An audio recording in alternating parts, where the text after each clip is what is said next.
Okay, how's all my accomplices today doing? Oh, buckle up, boys. I'm driving.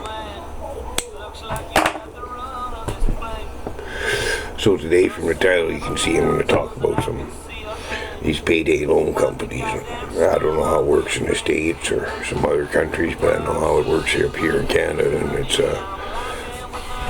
bullshit how the biggest lineups you see there are Welfare Day and Family Allowance Day, and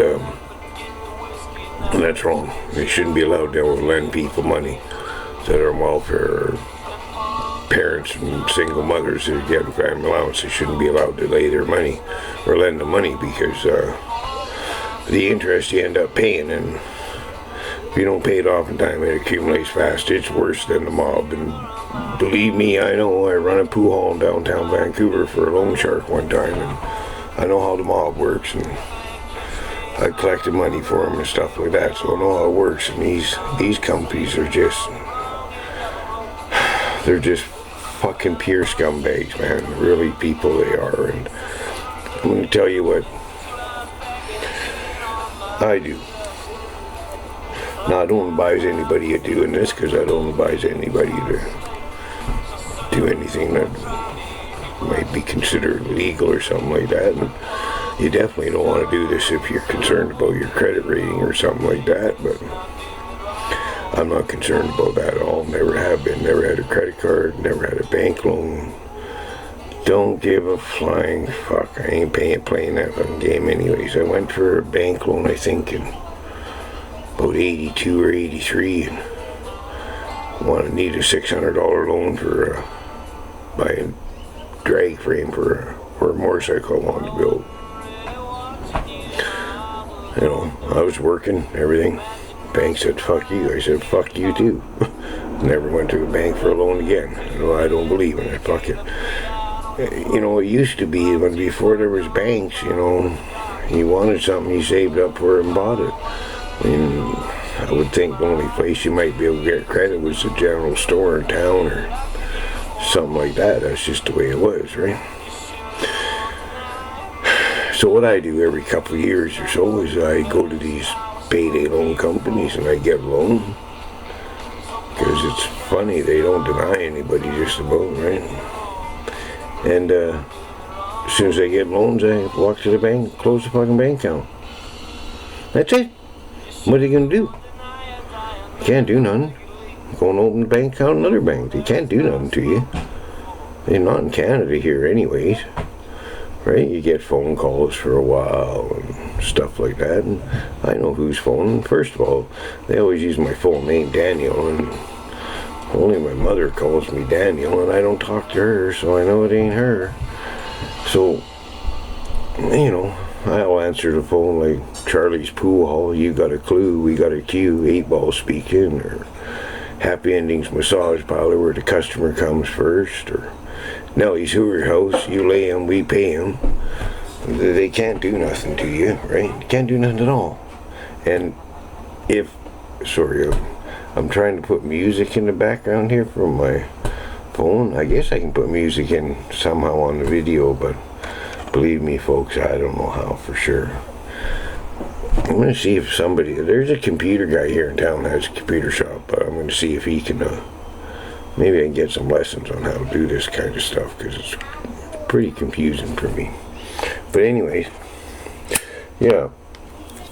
And if you can, people, if you ain't worried about your credit rating or something, go do the same thing. Screw them. Fuck them. If enough people fuck them, maybe they go to business and they stop preying on the fucking poor. Because that's all it is.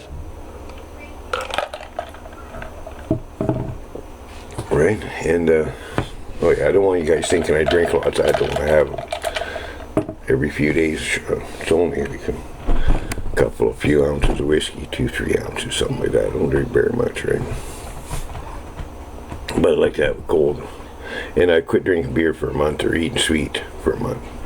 I'm going to see what happens, and maybe lose a little bit of belly. Oh, in my shirt here, this is for our Prime Minister, Justine Castro. It says, when you come for my guns, you better bring yours. right? So I'm gonna have a little story time. I might as well start right from fucking day one, man.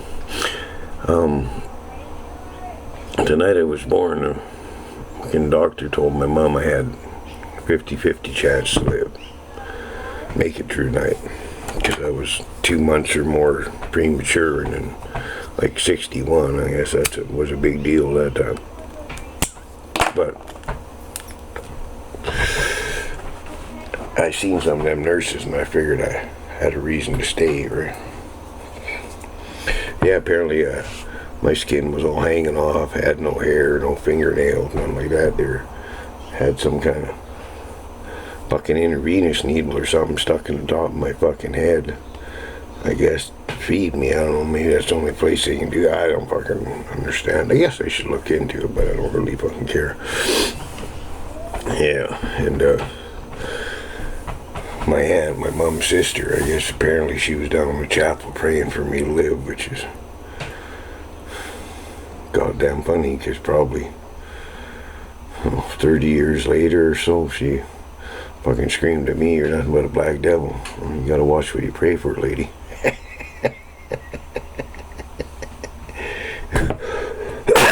Anyways, I never really talked much about my childhood or nothing on this channel, so I'll start informing some of my accomplices, some of the stuff, right? And believe me, I didn't have no easy childhood, but I didn't have a childhood as rough as lots of fucking kids do, so, you know, and if I hadn't had the childhood I had, I probably wouldn't have been the man I am today, so that's the way I look at the kind of things, right? It's not the hand you're dealt, it's how you play the cards you got, right? Lots of money's been won on a pair of deuces, believe me, folks. So, another experience. I had I think I'm on my 5th stepdad now, right? My mom was kind of partial to men, not a man, to men, right? So, I had lots of uncles. So, one of my stepdads, he died. He went over a cliff in the mine in a fuel truck and fucking died. I was about 9 years old, I guess. And his funeral, and I mean, I'm his stepson, and, you know, he hadn't been with my mom maybe a couple of years or something, you know. It switched so much, it's hard to remember exact date or years and stuff like that, but maybe a couple of years. So, yeah, he died, and we're at the funeral, and my mom made me go out and put my hand on his coffin. I remember it was a nice colored blue coffin. I remember that, and it was kind of like rug material or some fucking thing on it, right? But they made me go up and touch that thing, and I'll tell you right now, folks, I didn't want to touch that fucking coffin. Not at all. I didn't even see the reason for it. What the fuck, man? I was scared shitless, right? But it's whatever I had to do, and it probably haunted me for a while, I guess. I don't remember, but I sure as hell didn't want to do it, right? So, but on the other hand, him dying, I ended up having to chop all the firewood for the farm for that fucking winter that was coming, and I've always had a strong back, and I think that's probably had something to do with it. You're fucking 9-10 years old, and you gotta chop enough wood to heat a house in northern Canada where 30 blows like fuck all. Right? So, you imagine the amount of wood I had to chop up. No one else gonna do it. My mom's fucking at work, and my sister can't, so what are you gonna do, right?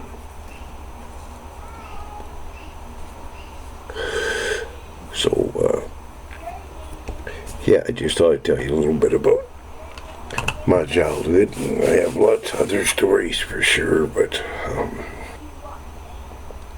I just want to do something about them payday loan companies. And believe me, people, if you can go screw them, man. They're fucking parasites. That's all they fucking are, man. It's disgusting. Really, and I hope you're all being safe, and and a cat, my accomplices.